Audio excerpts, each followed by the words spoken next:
Berjumpa lagi bersama saya, Salam Ramli, pada edisi Selasa 19 Mei 2020 dalam berita viral Top 55. Untuk berbagai informasi terkini dan terpercaya, kami akan menemani aktivitas Anda selama beberapa menit ke depan, yang terangkum dari tim redaksi, di antaranya. Baru beredar dan viral di media sosial, video tersebut heboh khususnya di wilayah masyarakat Sulawesi Selatan. Dalam video tersebut terlihat seorang wanita mempermainkan doa berbuka puasa. Dalam video berdurasi 11 detik itu, pelaku membacakan doa berbuka puasa dengan bahasa yang tidak pantas dan istilah kotor. Setelah videonya viral di sosial media, kini pelaku yang berinisial Is membuat video permintaan maaf, namun video tersebut tidak mampu menahan amarah netizen. Is pun dilaporkan oleh seorang warga yang keberatan atas video hinaan tersebut. Diketahui, Is merupakan warga Tinumbu di Makassar dan sang pelapor merupakan warga Antang, Kota Makassar, dan pihak kepolisian masih melakukan penyelidikan. Lagi dengan rasa bersalah besar saya meminta maaf kepada seluruh umat muslim. Allahumma laka gandrang, wa bikanya mana gandrang, wa alaka rezkika open BO mak 700 Allah.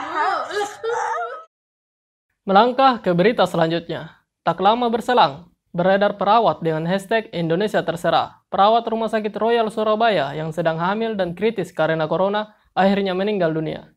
Perawat bernama Ari Puspitasari meninggal pada pukul 10.50 waktu Indonesia Barat pada Senin 18 Mei 2020 saat ia menjalani perawatan di Rumah Sakit Angkatan Laut Dr. Ramelan. Namun sebelum ia meninggal, beredar video berdurasi 52 detik. Terlihat Ari Puspita dibawa oleh petugas berpakaian lengkap APD dengan menggunakan ranjang dorong milik rumah sakit. Ari yang sudah bekerja selama 2 tahun di Rumah Sakit Royal membuat shock pihak rumah sakit dan rekan-rekannya dan membuat Indonesia berduka, dan terlihat sejumlah netizen mendoakannya melalui kolom komentar video yang beredar.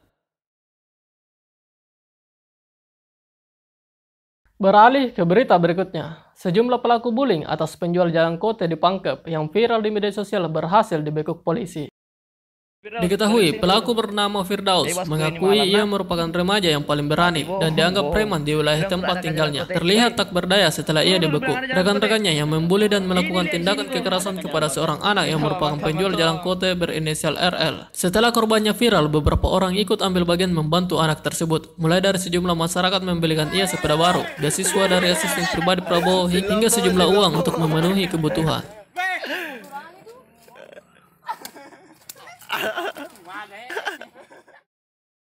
Melangkah ke berita selanjutnya, beredar video seorang pria menaiki keranda jenazah viral di media sosial. Dalam video yang beredar, ia terlihat menaiki keranda jenazah yang hendak dibawa ke pemakaman. Ia terlihat memberikan beban kepada pembawa jenazah. Tentu maksud dan tujuan pelaku yang usil tersebut ingin membuat rekannya merasa berat untuk mengangkat jenazah tersebut. Saat ini belum diketahui di mana kejadian tersebut terjadi. Dalam unggahan di media sosial Instagram @fakta.indo mengundang reaksi netizen. Tak tanggung-tanggung, artis sekaligus YouTuber ternama Baim Wong pun ikut berkomentar dan Baim ikut mendoakan jenazah tersebut.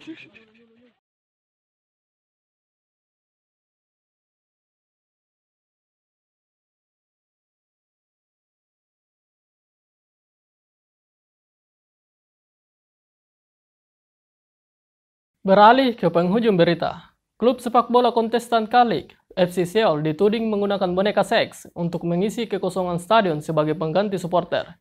Sebelumnya, Seoul memasang 30 manekin lengkap dengan pakaian di tribun stadion mereka di Seoul World Cup Stadium saat menjamu Gwangju FC di pekan kedua Kalik pada Minggu 17 Mei 2020 lalu. Hal ini bertujuan untuk meramaikan suasana stadion karena supporter dilarang hadir demi menghindari penyebaran kembali virus corona. Keberadaan manekin tersebut mencuri perhatian. Supporter klub berjuluk Seoul Dragon itu meyakini bahwa manekin-manekin tersebut adalah boneka seks dari sebuah toko yang menjalin kerjasama dengan pihak klub. Menyadari tindakan mereka memicu kontroversi, Seoul pun meminta maaf. Meski begitu, mereka meyakini bahwa supporter pengganti itu benar-benar manekin, bukan berjenis boneka pemuas kebutuhan seks. Di laga tersebut, Seoul berhasil mengalahkan Gwangju dengan skor tipis 1-0. Dan itulah rangkuman informasi viral Top 55 yang kami sajikan setiap hari, 2 kali sehari, setiap pukul 5 pagi dan pukul 5 sore. Nonton dan subscribe, like dan komen Berita 55 untuk tetap update informasi lainnya. Juga jangan lupa berdonasi untuk perangi corona di berita55.com. Semoga kesehatan pemirsa diberikan kesehatan dalam beraktivitas.